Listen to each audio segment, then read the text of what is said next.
Hello viewers, welcome to my channel রোজ কেড়ে রান্না। তালের বড়া তো সকলে খেয়েছেন, কাঁঠালের বড়া কি কেউ খেয়েছেন?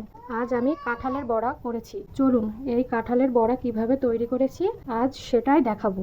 এই যে কাঁঠাল নিয়ে নিয়েছি, এবার এই কাঁঠালের বীজগুলো বার করে নেব। বীজগুলো বার করে নিয়েছি, এবার মিক্সিতে পেস্ট করে নেব। পেস্ট করা হয়ে গেছে। প্রথমে কাঁঠালের পেস্ট দিয়ে দিচ্ছি 1 কাপ চালের গুঁড়ি, 1 কাপের একটু কম দিয়ে দিচ্ছি ময়দা, 1 কাপ চিনি, কিছুটা কালো জিরে, দিচ্ছি লবণ। এবার অল্প পানি দিয়ে মাখিয়ে নিতে হবে। ব্যাটারটা এইভাবে মেখে নিয়েছি। তেলটা গরম হয়ে গেছে, এবার বড়াগুলো ভেজে নেব।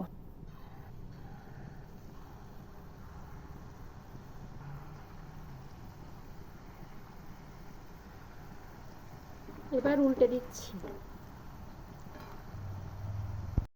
ভাজা হয়ে গেছে, এবার তুলে নেব।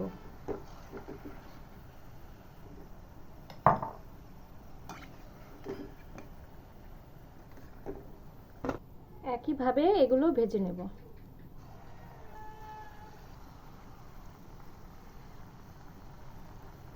এগুলো উল্টে দিচ্ছি।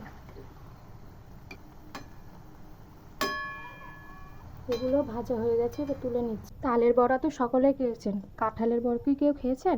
আজ আমি কাঁঠালের বড়া করেছি। চলুন এই কাঁঠালের বড়া কিভাবে তৈরি করেছি আজ সেটাই দেখাবো। আমার এই ভিডিওটা ভালো লাগলে অবশ্যই লাইক কমেন্ট করবেন।